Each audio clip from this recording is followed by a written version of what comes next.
people ever run out of ways to kiss? So far, it doesn't seem like it. Well, let's try. Try what? To exhaust our options. Why? Because it already feels too infinite. Can anything be too infinite? Isn't it just infinite? You know what I mean? What does? What feels too infinite? Us. Us. Yeah. What do you mean? Well, we know there will be an end. We don't know that. We do. Do we? Nobody ever really knows. Stop. I know no one can know anything, but we can. For all intents and purposes, we can. And we do know this. We know we'll end. All right, well then how does it feel infinite? Too infinite and, oh, I don't know. It's just a feeling more powerful than knowing.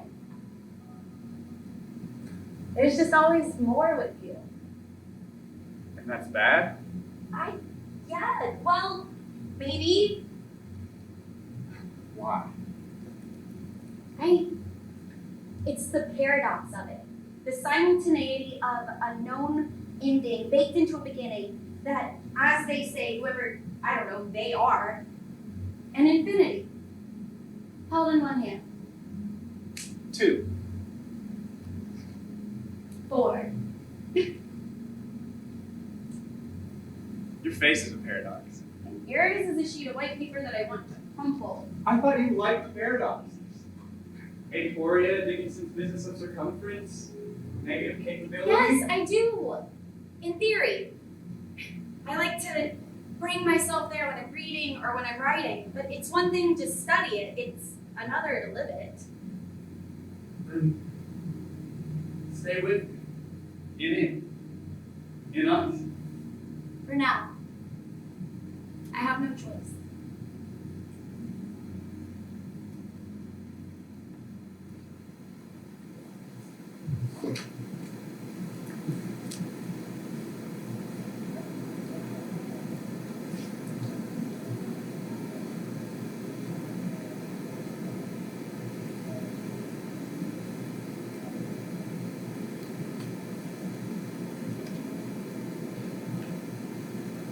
Stop looking at me. I can't. Why not? I don't want to. Well, those are two different sentiments. I know. I can't and I don't want to. It's distracting me. You don't have to look back. I can feel it.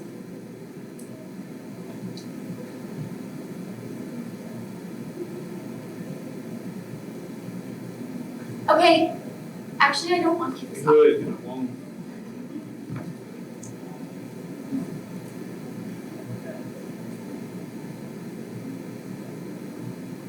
What page are you on? 55. You? 42.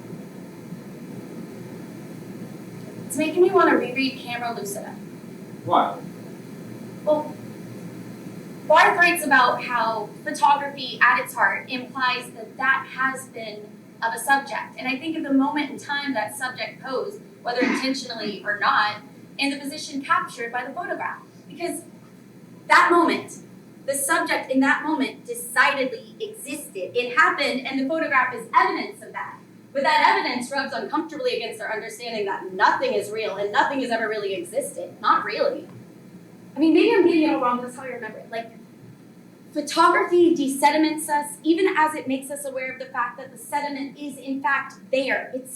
It's really there, and it's pushing us into the ground like fossils.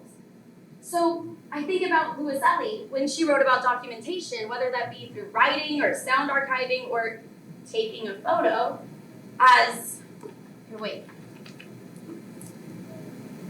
really only contributing another layer, something like soot, to all the things that have already been sedimented in our collective understanding of the world.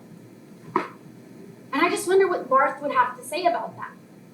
Or maybe, probably, I just really want to reread Camera Lucida because it made me feel smart and powerful, like I knew things that few others did or even remembered.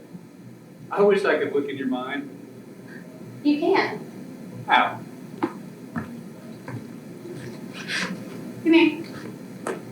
There. All right. I'm going to think of something, and you're going to see it. Just Stare into my forehead.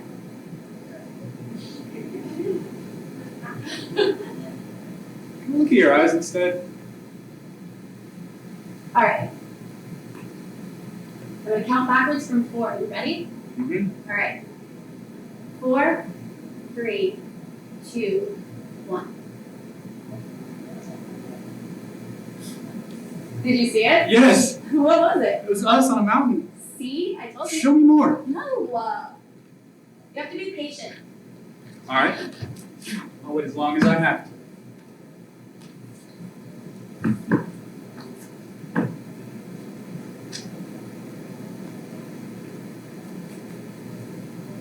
I see into your mind all the time. Yeah, I know. I tell you my thoughts more than you tell me. No, that's not how. How then? I'm better at looking. Yeah, that's probably true. Can you see it right now? No. You want to see it? No. Stop ruining everything. All right, sorry.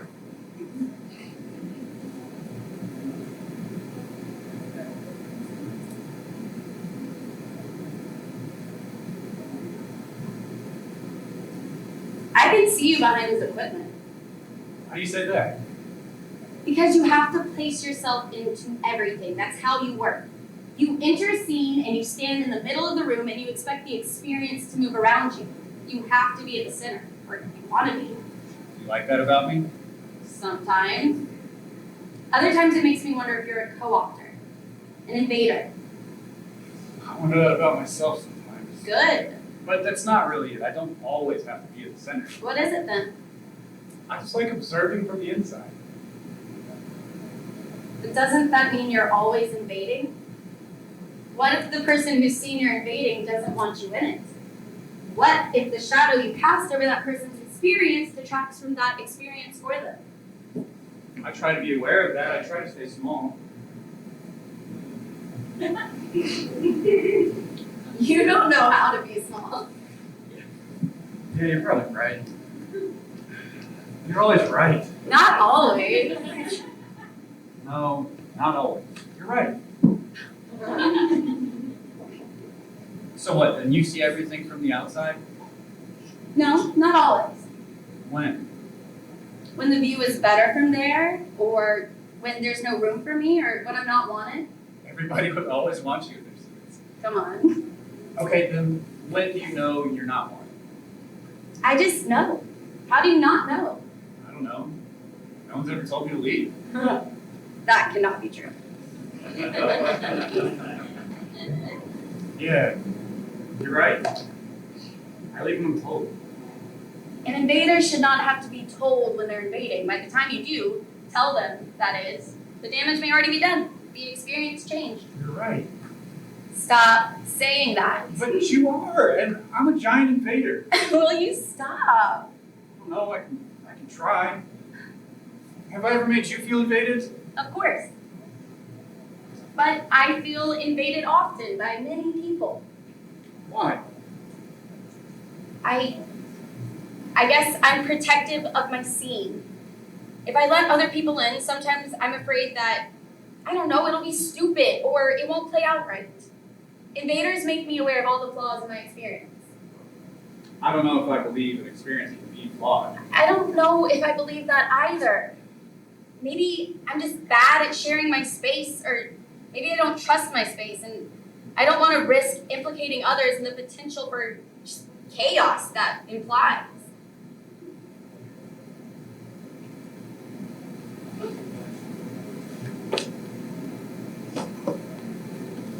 What page are you on? 59. I can't concentrate. I want to move. So move. I want to read. Then read.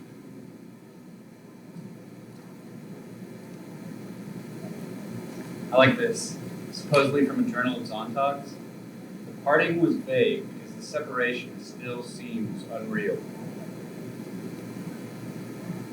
To that, Barth would say, take a photograph. It's another thing I always loved about his books is how he interpreted the science of photography. Like, the light captured by bouncing off the subject, it's a way to interact with the subject even if the subject has already died. So your eyes are taking in that very light that captured the photograph. Alright, it's another rudimentary explanation. I'm sure maybe I can find the section I'm talking about tonight when I get home, and I'll read it for you. I'd like that.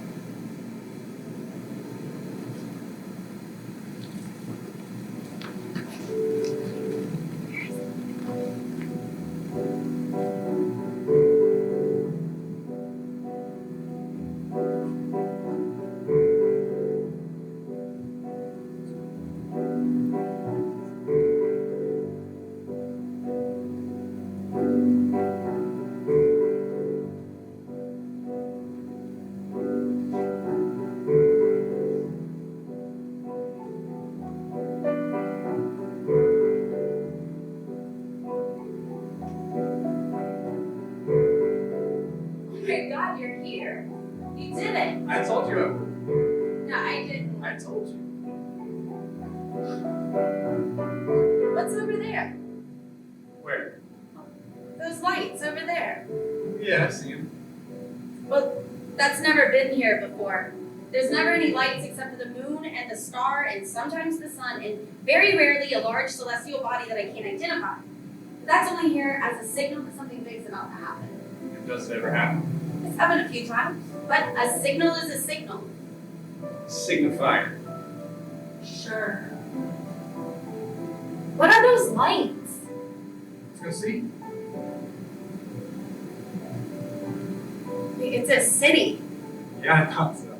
Well, it's not Atlanta. No, not Atlanta. It's my city. Your city? Yeah. The city where I go to dream. Wait, What? but does that mean that they've converged? I thought they might. But how are you so calm about this? Dreams don't really surprise me. And besides, I told you I'd beat you in your sleep, Scape. I figured I'd tug mine along with me. Invader. No, not this time. You invited me. I did not invite your city. It's a part of me, just like the woods are a part of you. Can we see where they meet? Yeah.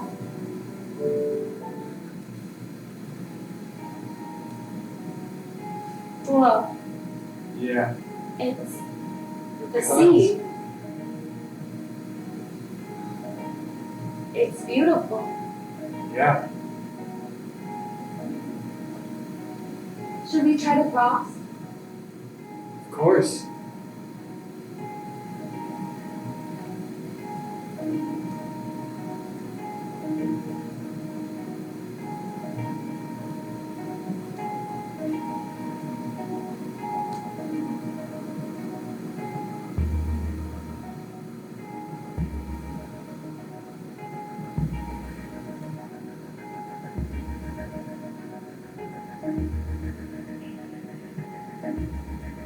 Wait, no, what's happening?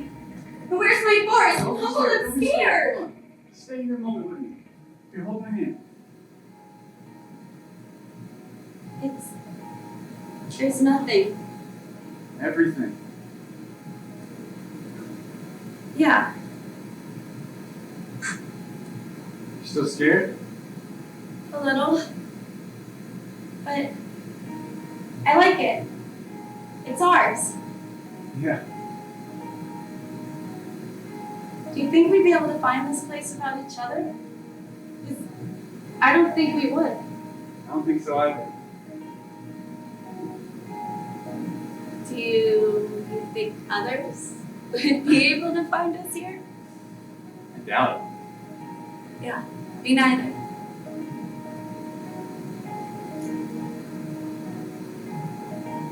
Let's go. I want to see your city. There. I see it. You ready?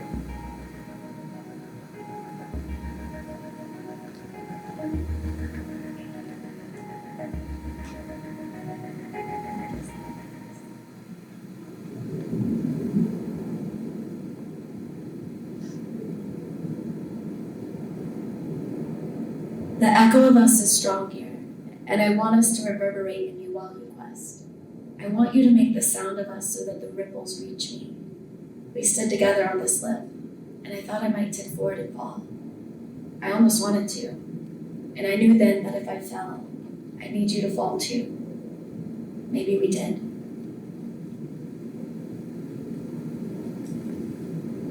Our bodies were so close. I could feel your heat, your breath. I heard my heart, its pounding plunged through me and out and down, filled the space below us. I want to make a sound, like you've requested, but I can't. Well, not out loud. I'll make one in my mind, and maybe it will ripple out and touch you. This precipice is where we've stamped our first echo in earnest, I think. This little adventure to the edge to let us ricochet.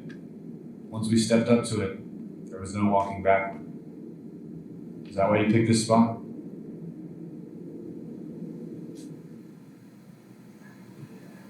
We sat here, hid together in plain sight. The warmth of the lamp above us softly broke the darkness around our union. We had walked, linked together like shape-shifting puzzle pieces, always changing, always also intertwined and interlocked. It frightened me a bit to be still with you, and it still does, because it makes me aware of the fact that I'll have to move, likely away from you, once the stillness inevitably ends.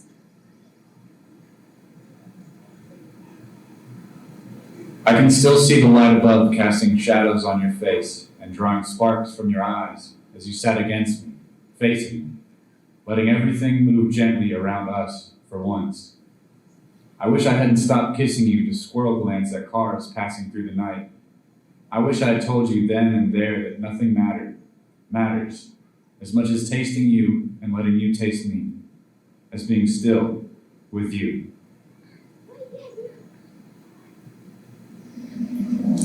Something about entering the mouth of this tunnel together felt heavy with meaning. I know you don't always believe in that, but I often do. And we meant something to me in that moment. Something ancient, sort of wicked and potent and limitless. We talked later about performing in this space, a blood rite.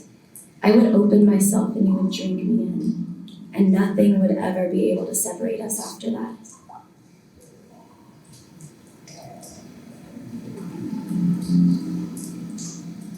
I'm scared.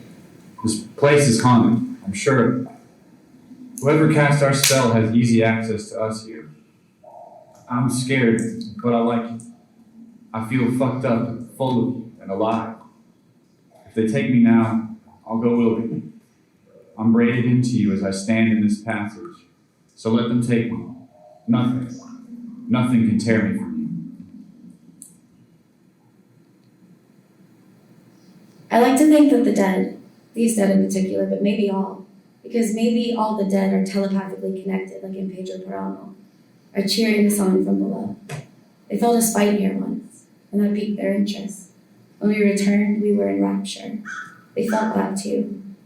They pressed their unspendable desire up through the soil, into the root system of the tree that sprawled over us, a vast and other mother, as we blended into each other. They cast schools of passion, hope, potential, pain, chaos, entropy, creation around us like a cocoon. Is this the right tree, though? I found it. I found the right tree. How? What led me here? There are so many trees, and we were only under this one once, at night, like now. How? You left this tiny message in a tiny scroll, wrapped in a tiny scrap of cloth, tucked into the crook of this one tree among hundreds. I shouldn't have been able to find it during the day, let alone now. But I felt strings of something tugging me to this spot. Now, as I stand here, I feel them coil like tender, filamental snakes around me. No, around us.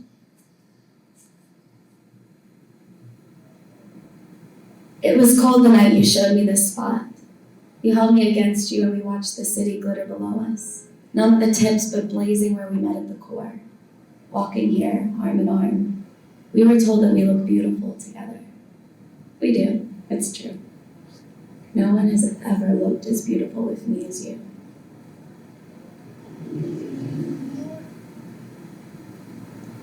Below me, as I reach for the next note, hundreds of fish pace their fabricated waters.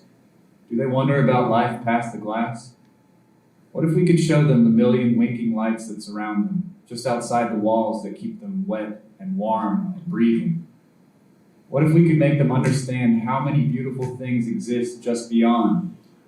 What if we could show them us, how we walk slowly, tethered together under the buildings I love so much, up to their giant capsule of glass and steel and plastic and brick, and then climb through the cold until we reached a spot where I could hold you, all the squirming, shivering, thrumming pieces of you against me.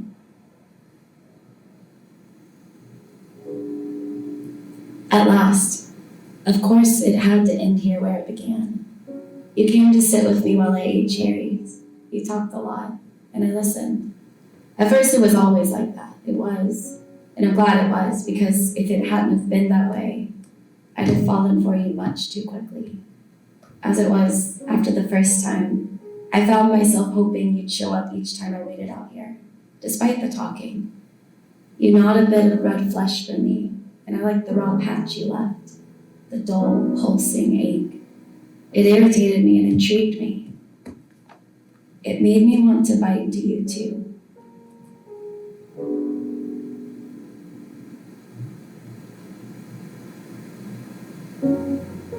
Of course. Here I spotted you, and there was nothing I could do. I felt myself move through space to you.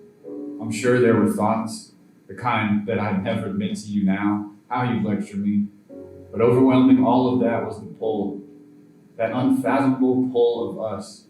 It had to be here, our white tower, our symbol, our nexus. Here began our mutual consumption.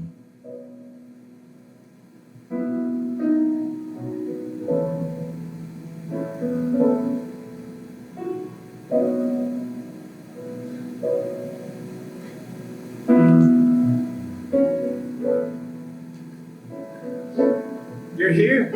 Here you are. I love you. I love you too.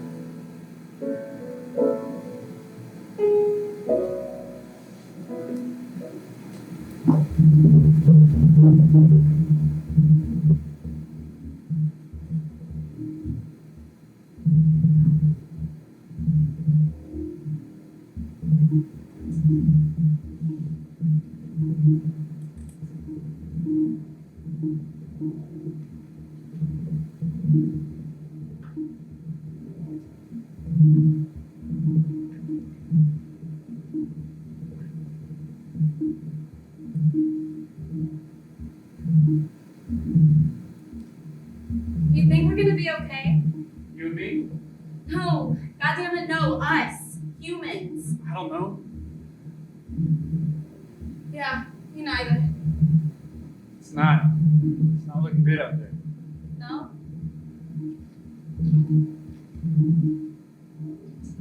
Yeah, it's not looking good.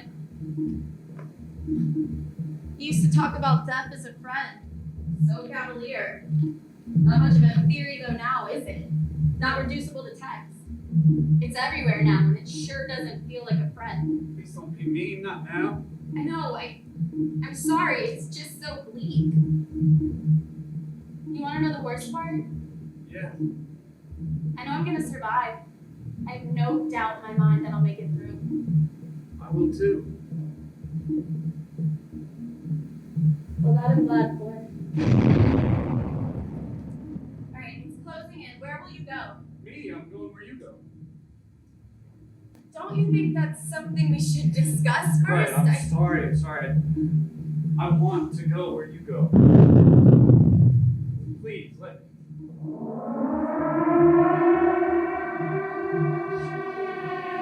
Alright. Yeah? Yeah. Where will we go? You know where?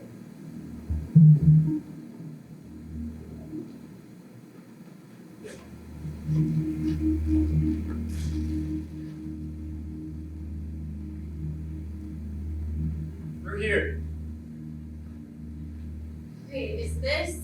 Yeah. Not anymore. No. In a way, I'm glad to see it all go. How can you say that? I don't know, I just opened my mouth and there the sentence was. I think I've been ready for a long time for nature to take back over. Is that what you think is happening? Don't you? I don't know. I don't know if nature ever really lost the minute. Yeah. I don't know if I believe that either, but your city's sure trying to beat it back. Or the cities are just an extension of nature. Or that, but a rebellious extension, like a cancer. Getting mean again. Deal with it. I will. I just wish you would admit.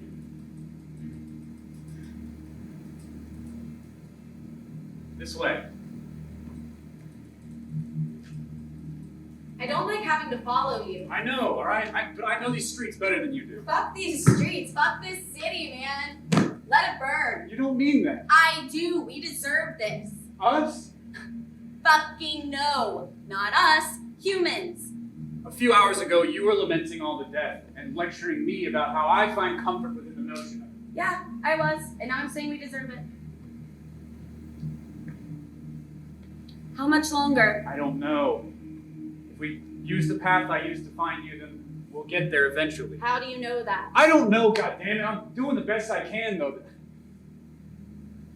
What if it's not enough? But it never would have been. I never would have been for you. I'm gonna try anyway. Yeah, I'm sorry. I'll try too. You don't have to try, just stay with me. I can take it. You. No, stop. I want to change. Everything around us is weakening. I want to be stronger for you, with you, in us. Sometimes, maybe often, maybe always. My meanness is weakness. I use it to break other things apart because I don't want to start the painful process of building myself. Well, we have nothing but time to build now.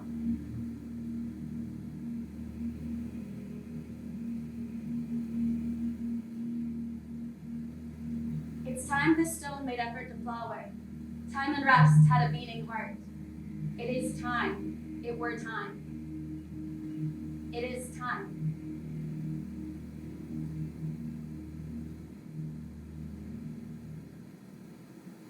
Oh, God, you did it! You marvel! I love you. Let's go. Go where? We're here. What? No, to my course. I can't wait another minute. Pause just for a bit. Just a bit, please. I want to be still with you. I need to catch my breath, please. Alright, here? No. Let's go to the underbelly. I do like that spot.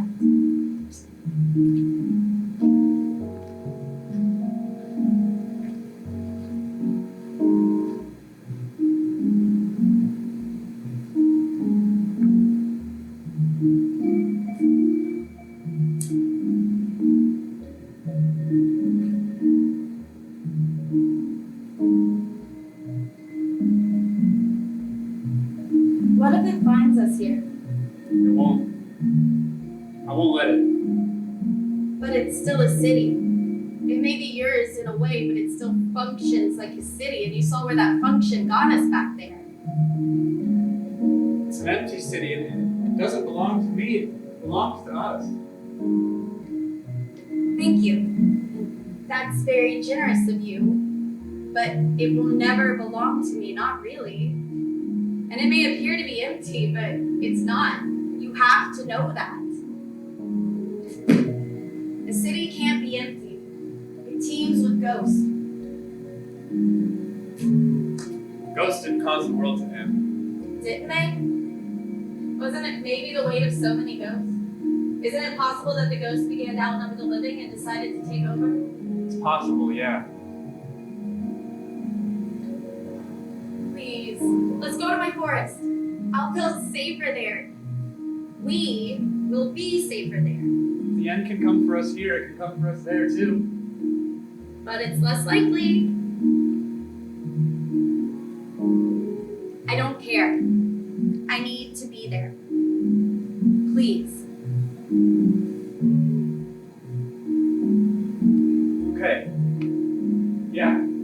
Let's go. Thank you. This way.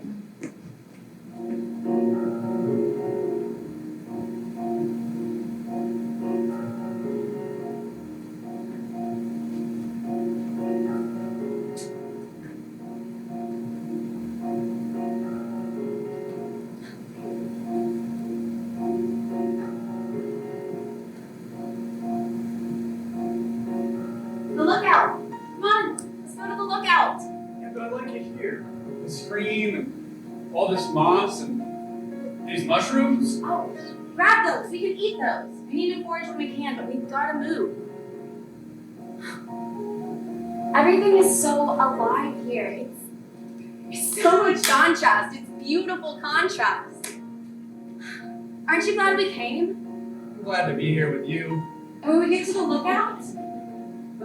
lookout, we're going to set up camp and we're going to gather materials. We're going to construct our tools. Okay, what kind of tools do we need? A spear, cordage, a couple of slingshots, eventually sacks, guns. Shoes for you. You don't need shoes? Of course not. Well, thank you. What will we make my shoes out of? Green bark for the soles, for now. And we're going to get long grass and we're going to weave it. And that's going to be the cordage we use to lace you up. Can we just manifest real shoes for me here? Maybe. I don't like to dream like that. We need to do things for ourselves, use our own hands. If we ever do go back, we're going to benefit from those skills. You're right. Of course. Sour wood! Look, we can eat these leaves. Oh, try it. No, I'm not that much. Try it, it's delicious. Look. See? Ooh, it's sour. Of course, you loon, hence the name. Peppergrass. Two delicacies right beside each other. See, the forest provides. Can we make a fire when we get to the lookout? Of course, yes. We're gonna build the fire, and then we're gonna survey the land. Our land. Wait, if the Blue City could never be yours, then how is it that this land can be mine? I guess it can, but then it can't be mine either. I shouldn't have said that. Land can't be owned. Neither can cities. But they were back there. So is the land. Nope. Never. Not even when an effort was made. Well, I like the land.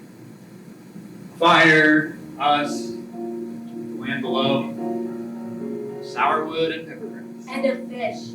I bet I can spear a fish. And the fish. I'm gonna wrap it in sourwood and I'm gonna roast it over low coals. I'm going to season it with peppergrass.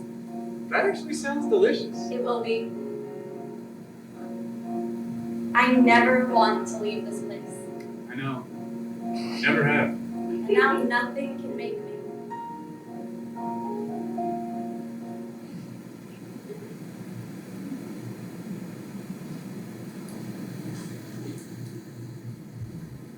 You're so small, 3 or 4. You gallop at your mother's side of a mountain. Together you paw the ground like horses.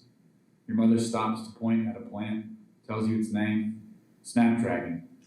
You repeat, snapdragon. Bend to sniff it, pretend to take a bite. Your mother kneels down, shows you how to press the sides of the flower so that the little mouth pops open to reveal its delicate tongue. Your laugh is rich and long and full of wonder. Your mother ruffles your hair, straightens, and you continue along the trail. The forest echoes with your equine conversation, your snorts and neighs and wild whinnies, closing behind you like a green curtain as you vanish over the crest of the slope.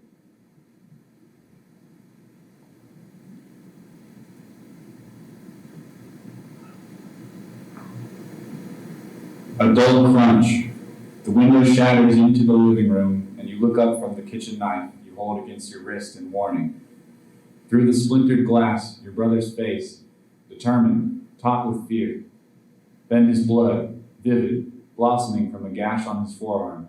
Your parents' faces appear behind him on the front porch. Their screams slice into you, through the freeze. Everything shifts beneath and within you. The knife you held to make them understand the depth of your teenage turmoil. How your brain feels like an intricate network of dark, endless tunnels.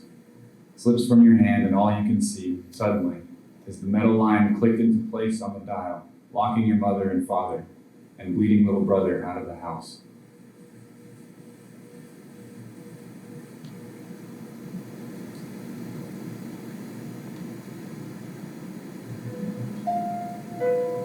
Cass is outside in the courtyard, listening to your stars spin twisting yards into the night. The drugs you all took to celebrate final dress have mellowed in you, and you climb into the booth, click on the panels. The lights you chose, trained to drape key spots in shadow rather than to illuminate, rise gently over your set, highlighting the debris you've affixed to the yards and yards of burlap that climb into the great skirt of earth that Winnie will don tomorrow night. You start the house music, Thelonious Monk's Ruby My Dear. For a moment you can't imagine it. Without your players, you are suddenly, terrifyingly devoid of any conception of this piece of writing you love so much. You can't recall a single line despite the hours you've spent poring over them, a single one of the movements you've so painstakingly blocked. Then you see Beckett. There he is in the gritty folds of fabric, in the pleats of the parasol, in Willie's little cave beneath the mound where Winnie will ramble and fumble in her great black bag for her mirror, her comb, her little pistol. He appears and then vanishes like the Cheshire Cat, haunting and, you hope, also maybe, just maybe, blessing the work you've done with his words. And you've never been so proud of anything in your life.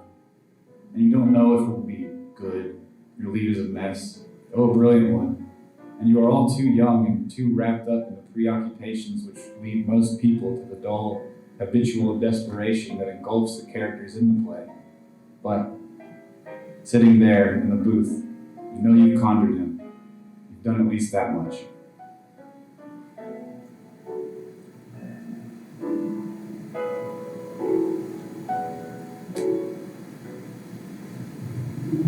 You're on the back of the moped as your brother navigates dry, jagged mountains.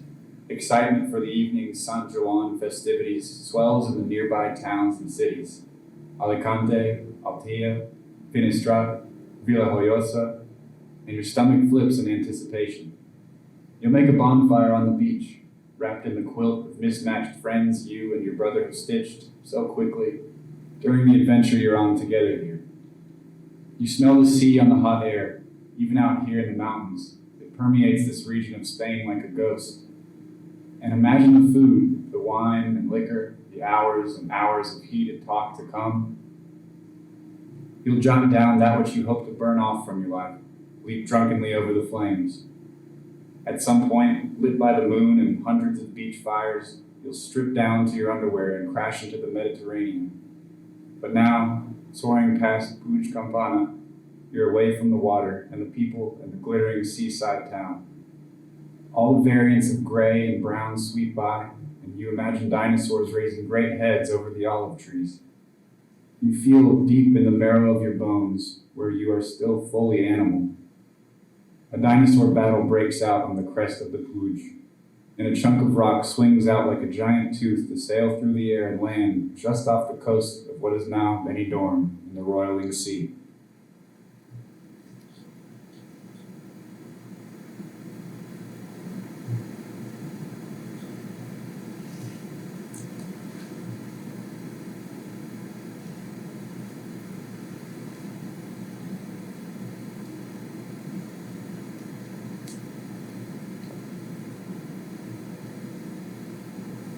A chunk of rock hits the door, and for a moment that stretches as moments sometimes can, all you do is stand stock still and watch the cracks feather out in slow motion, branching across the sheet of glass like veins filling with white blood. The movement is beautiful, slow and graceful, and the sound travels slowly too, working its way through your own veins. The realization of what you've done comes on at the end, as the metal edges of the door stop the fissure. There will be a negative consequence. This much is immediately certain. And the fear of having to wait, a hard feat for a 6-year-old, even under happy circumstances, patiently for that punishment alters something permanently in you. It's so profound, this fear, that it alters too all of the quantum copies of you that will proliferate from this moment on. This change changes the world, or at least the woman, and all her proliferations you'll meet years later in limbo.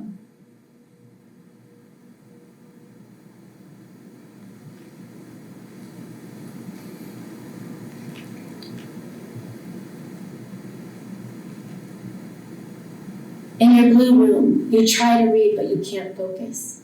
You're stuck in a vision of what school will bring tomorrow. You'll have to see your friends, who'll have heard, and worse, her, the beautiful girl who agreed immediately, just today, to be your girlfriend, your first. A few minutes ago, you messaged her on aim to break up with her, when you got home only hours before, thrumming with this new thing, this relationship. Your parents sat you down to talk to you about Jesus. They tilled your fresh soil and planted some mighty seeds. Jesus takes these things seriously, they told you, and so should you. The seeds have germinated quickly, magic. They skyrocket up within you, stretching your translucent and then bursting through. You climb and climb out of yourself, past your parents in the living room, past the fast-fading feeling of nervous accomplishment that swelled in you when she said yes. You see Jesus, and he is thin and quiet. He does seem serious. He looks at you as you teeter on the beanstalk, miles above your 13-year-old body in the see-through world through which it moves. Where his eyes touch your skin, you feel sickness. It begins to fill you, replicating and displacing the healthy growing cells. Suddenly you are too heavy to keep your balance on the plant's great curling tendril. You tumble backward, and as you fall, you hear Jesus let out a breath. You land in the blue room, face down on the bed, your book crushed beneath you. There you stay, caught in the throat of your faith until morning.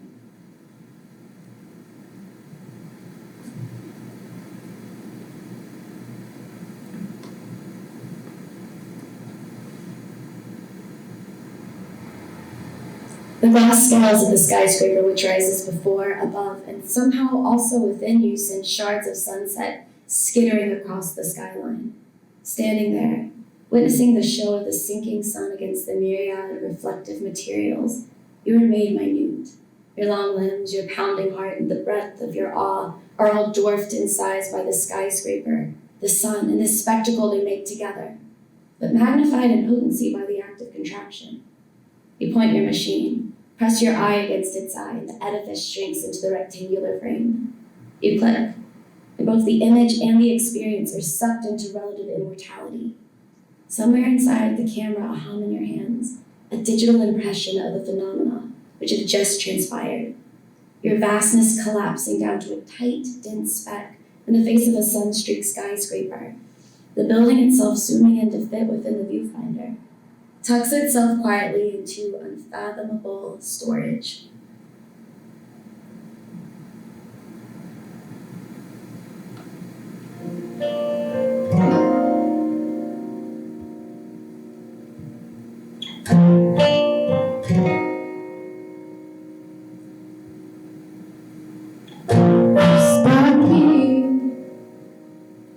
Before I've noticed you,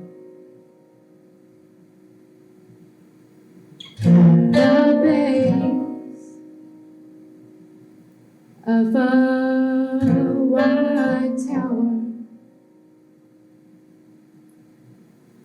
bubbling cherries nestled in a room.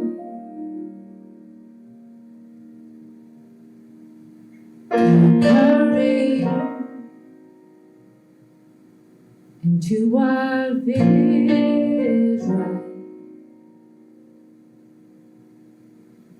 of what will become.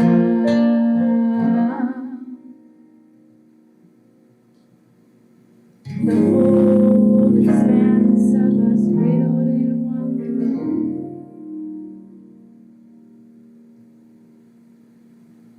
And all the hours we'll spend walking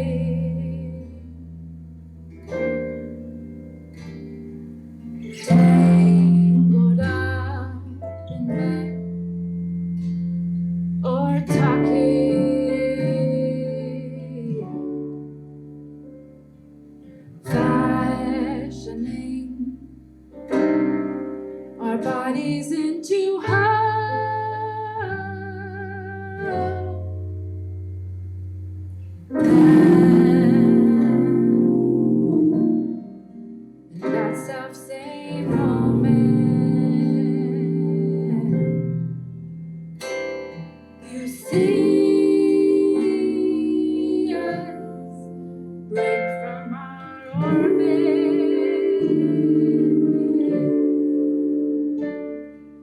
You sing back. You are weightless. You are free.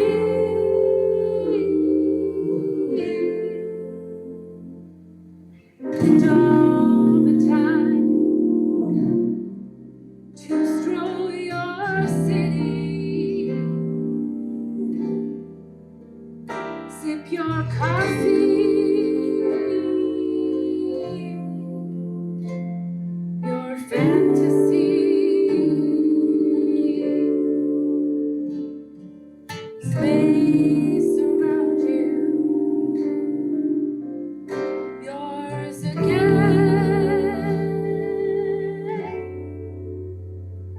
just yours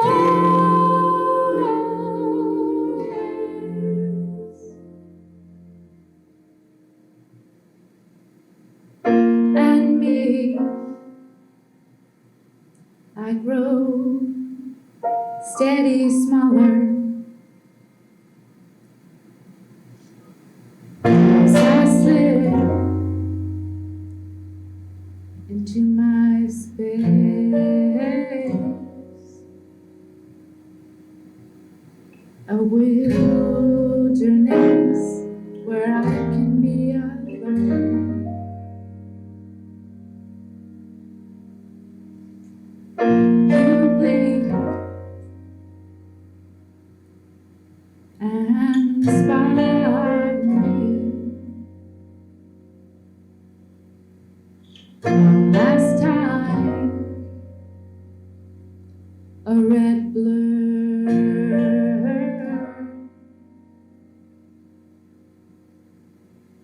against the dark, and I am gone.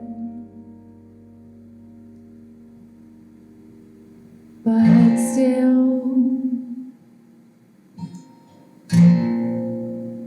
you're drawn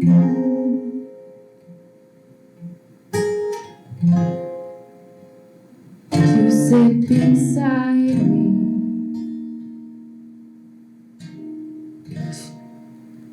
to begin the end.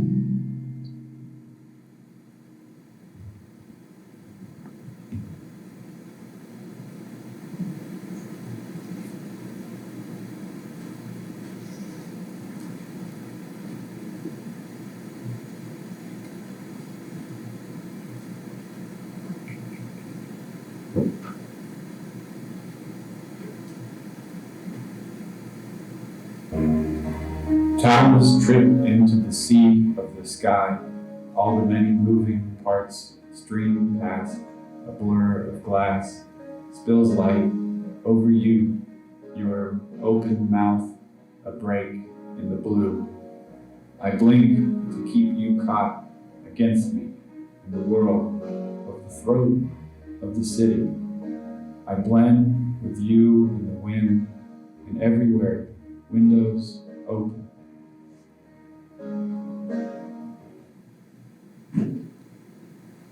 Turned white, our home as we knew it, endless particles, empty like dreams that time within explodes, comforts steady, blankened, soft in the mix of us, knit our not, our taut. We sing of the heart, the great meld, the void of colors, the bed, a door, wide. The red wood ranges in might stay as still as trees know how. To be I roam, the roam low, and you keep pace your face rises, eyes like fire inside, leaves in dirt, back in the eye, bolt school you, along full of the forest, heat and swirl, you and me, a mossy tapestry, the floor open and ready. Towers turn the red church white, wood ranges into the sea of our home, in the sky, as we knew it. Might all the endless stay as many moving particles, still parts empty as trees stream, like dreams that know how past time to be. I roam a blur within, the realm low of glass explodes, and spills light, comforts you, keep over you, your steady pace, your open blinking face rises, mouth soft, eyes like a break in the fire inside. In the blue, mix of leaves and dirt, I blink us back to keep you knit in me. I caught our knot, our bolt, spool you against me, taut. Along in the world we sing, full of the throat, of the heart, of the forest, of the city, the great heat. I blend, meld, swirl with you in the void of you and me.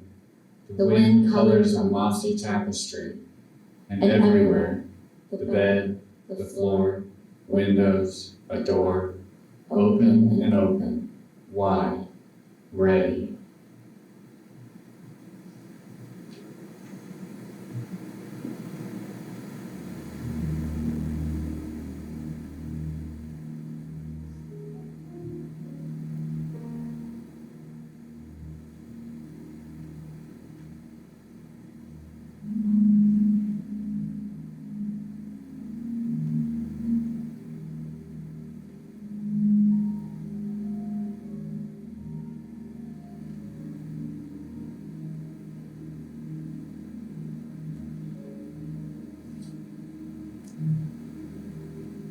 And when I got to the bend in the river, you know, the one that eddies into that little rock pool, where we found the mussels, it was gone, or not gone really, but compressed and less vivid, less colorful.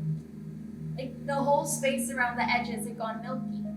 It was white and vacant. No more mussels, no more centipedes under the rocks either. And I went to pluck a fiddlehead, and my hands wouldn't close around it. Like it was there, but not really. A ghost plant. Parking deck is going too. When I was gathering bricks, I noticed that, like you said, milky, nondescript. And it got blurrier as I ventured closer. The staircase was like a light sketch on white paper. I started to climb, and about a third of the way up, my foot went right through. So I had to come back down. I sat at the base and remember doing yoga up there with you. The sun setting on our shoulders, you lit red from behind, gliding through the movements with that power you have when you're working your body. You are all the elements of your Scape when you move like that. Trees, the rushing waters, the mountain peaks. I can see bees behind your skin. Leaves and the swirls of your hair. Lightning bolts streaming through your fingertips. We can't let it happen, COBALT. We can't let our spaces melt into the white. Then how do we stop it? I don't know. It seems to get worse the more we pass from one space to the other. But if we stop doing that, then We can't be together. or we choose one or the other and we build one home in one space. We've been over this, COBALT. I will not live in the Blue City. Even now that it loves you too? I've come to appreciate it. That's true. And I've come to know it in my own way as well, but it is not my home. It never will be. Because you insist that it won't. It loves you, CLARET. It opens for you in ways that it hasn't even opened for me. Maybe, but I don't feel like myself when I'm there. And the more time I spend there, the less like myself I feel. I begin to lose my definition, like my riverbed rock pool, like your staircase. My mind, it just crowds and my senses dull. The Blue City, like all cities, is once removed, or more precisely, it's infinitely removed. It's fractals of distance perpetuated like ever-thickening synthetic webs. I can't eat out of cans and boxes, not anymore, Cobalt. I want roots from the soil that I found because I know the plant above. I want to cut water in my hands to my lips straight from the source. I know that. Then we'll do it there. We'll fashion our home from the rainforest. I don't want to be without you, Gray. I can't. But it's the same for you, Cobalt. It is. You belong in the Blue City. You still wear shoes in the forest. You made them for me. I love them because you made them for me, so I wear them. I made them for you because I knew you would never come to love the feeling of the earth beneath your feet. That's not true. I took them off the other day in that clearing. I took them off and I felt the grass and I liked it. I did. It's not the same. The shoes won't last and you haven't built the calluses. You haven't developed a need to want to live comfortably in the wilderness. Why do I have to cultivate that need? I can live in the red forest and maintain my comforts. I'll be fine as long as I'm with you. It's not right. And it won't last. You're gonna tire of it, and I'm gonna tire of trying to assuage you of your discomfort, and then we're gonna tire of each other. You always assume the worst of us, Claret. Why? Haven't we proven to be resilient? Maybe even more resilient than most of the people we left behind in that wreck. Life is about more than resilience, Cobalt, or it can be, it should be. We escaped that, a life built on constant conflict with itself. We found the loophole. We found our scapes. When I'm in my forest, I thrive, Cobalt. You've seen it. Just as I've seen you gather great force from your metals and your concrete and your glass. We both witnessed a world built on just scraping by. A world where one has to scramble to the top of a mountain of defeated others to even glimpse the possibility of thriving. A world where peace came at the expense of billions. Where no one ever felt at home. Not really. And even those that did scramble and clamber and claw to the top ever felt at home. It all came crumbling down. It was always going to end that way. But Cobalt, we miraculously, we found this.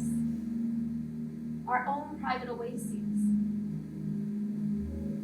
You are my oasis, Claret. I'm not an oasis. I'm not a place. Who says an oasis has to be a place? Look it up in the OED. Ah, I mean it. I'll move into the red forest with you and I'll be fine as long as I'm with you. So you didn't listen to a word of anything I just said. I did, and you have a point, but you're also assuming so many things. You're hinging your argument on half-truths and conjecture. But isn't that all we have to go on? Right now especially, but always, already. Let me live with you. Live with me, stay with me. It shouldn't be like that. One person living with another. It should be a joint effort, a joint reality built on mutual desire. I desire you. I know. That's not what I mean. You need to build your home on the materials that are intrinsic to you, Cobalt. So should I. That's how it should be. It was never like that back there. Before. No one was ever able to build a relationship that was so perfectly balanced and perfectly satisfied, perfectly and equally melded. Yeah, you're right. And like I just said, we escaped that. We escaped that too. Will you do something with me, Claret? An adventure. You know I can't resist those. What is it? Instructions are in your pocket. I'll miss you. I'll see you soon.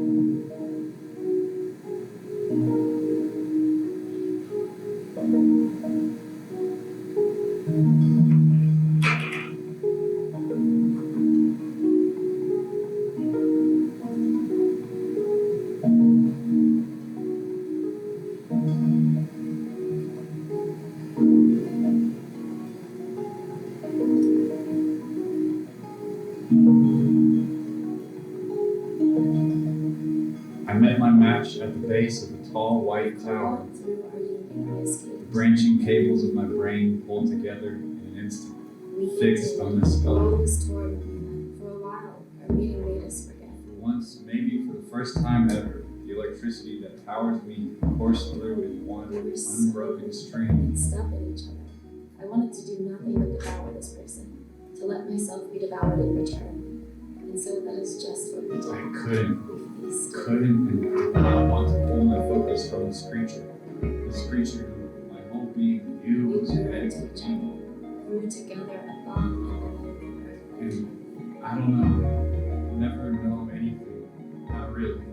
My wires split and split and split, and I let them. I like that. Like that they do. It kept tearing. It became impossible to keep forgetting to notice. This time, something or whatever governs the nuts and bolts, even if what that ever is just nothing, instead of something, that We were called nothing, to participate. it knew, We all were. Not just COBALT, all of us. To try and then and it drew me until we were close enough to not be other, close enough but we to were still merge. in love enough to know better. Any participation would have just meant more tearing, as it always has been and as it My always pieces, will be. my past, my family, my former loves, my preferences, proclivities and passions, my fears and frets and triumphs, all the words I've ever read and all the pictures snapped and stacked in my memory. They fit against the ones that compose And CLARET. so miraculously we transposed ourselves out of the hellscape. I found the red forest, COBALT. Found the blue sea. And then, like a Found two miracle, ones. we learned to dream together.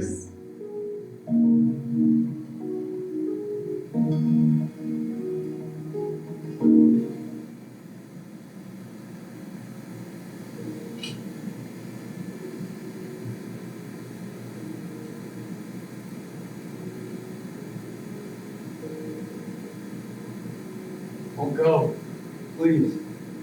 We can't stay here. You know that. I don't know that, and neither do you. We can't. It's untenable. What would we eat? We live off coffee and flowers. Coffee lives in your escape. Flowers live in mine. Can't imagine a life without both. Neither. Not yet. It'll be a new life. A new kind of life. A life we each choose. You know what I choose. Coffee, your building. You! CLARET, this white is our aperitic space, our own negative capability. We can keep moving back and forth like we've been doing. We can, I know we can. You've seen what happens when we live like that. To our escapes, to us. What if we built both here? An endless white city strewn with wilderness. Do you see what you emphasize? I'm sorry, I didn't mean it. I believe that they can exist simultaneously. One would always impinge on the other. The white will continue to grow no matter what we try to build. It will continue to grow until we are erased within it. Let's try. Please, let's just try. Trying with me. CLARET, everything is gone. Everything but us. Gone to rubble, to dust. Not CLARET, everything. I need you to keep trying with me. Not everything. Not our sleepscapes. I've always wanted to live there. Away from it all. All the grease and cacophony and noise. And now I can. With no regrets. Without me, Yes. I don't see any other way. what will you read? I guess I won't. I've read a lot, and now I can finally write. I'm gonna write until the dream ends. I won't get to read it. I won't get to read any of it, CLARET. You'll be keeping me from that, from the only words that I've ever loved. Don't say that. You've loved so many wonderful words, and you're going to have those, and you can make your own now too if you want. I can't imagine writing anything without you there to read it.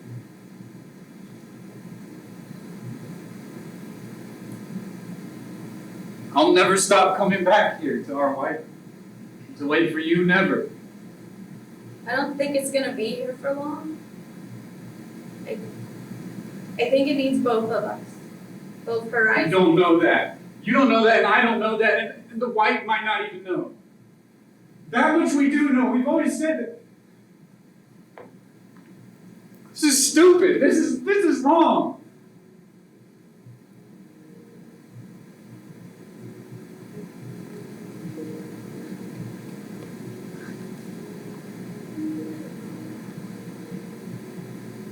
I'll keep coming back here for as long as I possibly can. I'll hold up my end. I'll wait here for you until I'm forced out.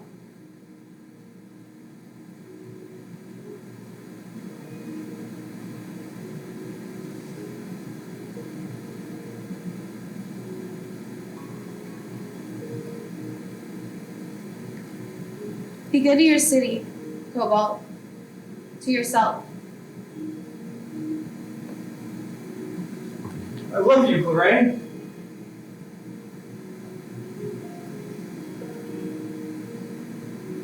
I love you too. Don't go.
What are you reading? Roubaud's Something Black. It's not for school. I probably should be doing that. You read Auden's Funeral Blues today in class, and it made me want to reread this. I don't know. What, the Auden or the Roubaud? Neither, actually. I know of Auden, of course. What's the book about? It's a collection of poems that Roubaud wrote in the wake of his wife's death, Alex Clea. She died of a sudden lung embolism. She was a photographer, so there's a lot in it about permanence or lack thereof, light capturing moments, that sort of thing. That sort of thing. Sounds interesting.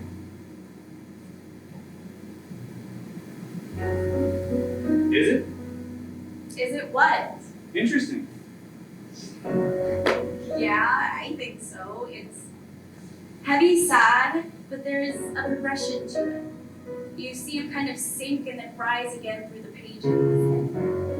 The pain never really dissipates, but it changes though, and changes a lot. He was a mathematician, not just a poet, so it's kind of like a calculation on the process of grieving in a way. I've loved it for a long time. Would you read me your favorite poem from it? I don't think I have a favorite. Just one you like. I like them all. They're best read in context of each other. Oh. Okay.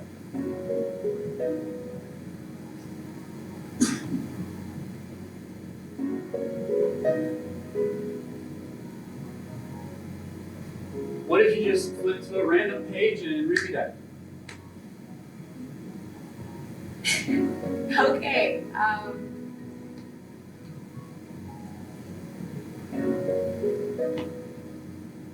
Where are you?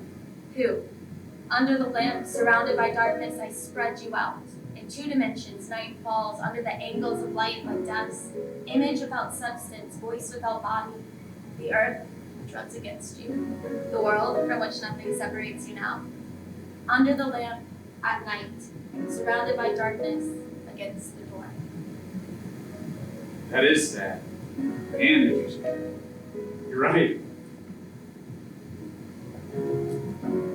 So, what about the audit? Why did Funeral Blues make you want to reread Something Black? It's about loss of a friend or a lover. Hey, the same person can be both, right? One would hope so. I'm COBALT. COBALT. Yeah. CLARET. Yeah. CLARET? What are the odds? We are, apparently. Tell me a book. Tell me a foundational text to get to know COBALT better. You want to get to know me?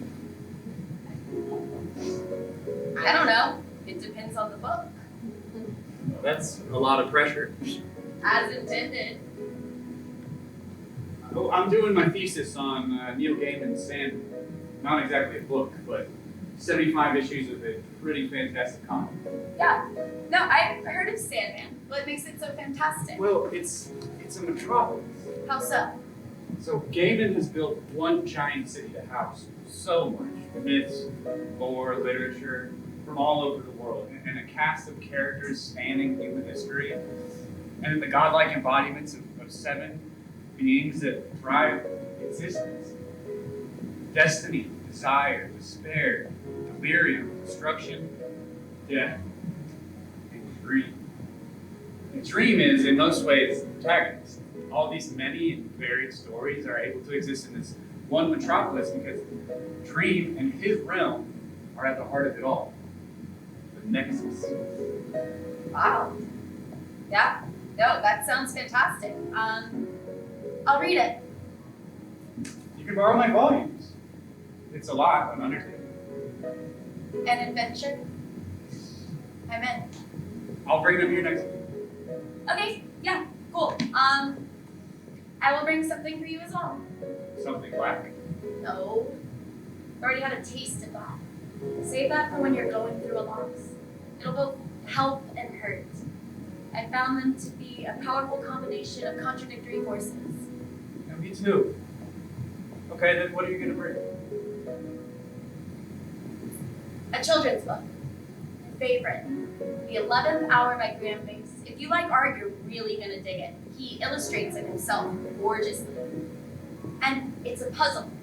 So you have to put an effort to get the full effect. I'm a hard worker. That's good to know. Oh, okay, my class. Time slipped. Sorry. I like it when that happens. It's a good omen. I'll see you soon, CLARET. See you then, COBALT.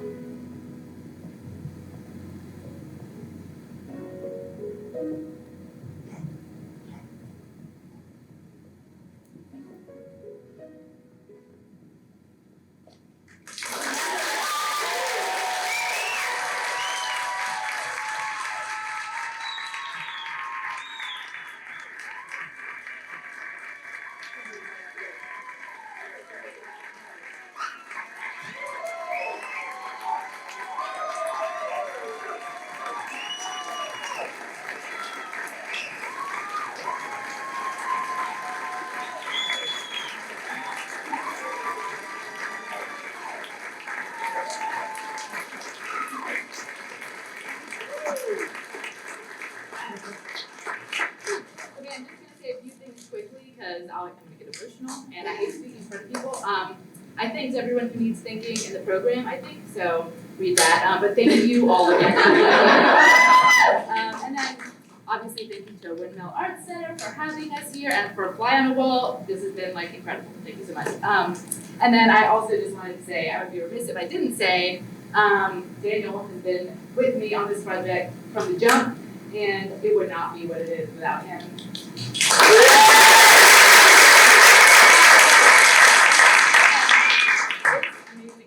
stepped in 2.5 weeks ago, actually a little less than that. So legit got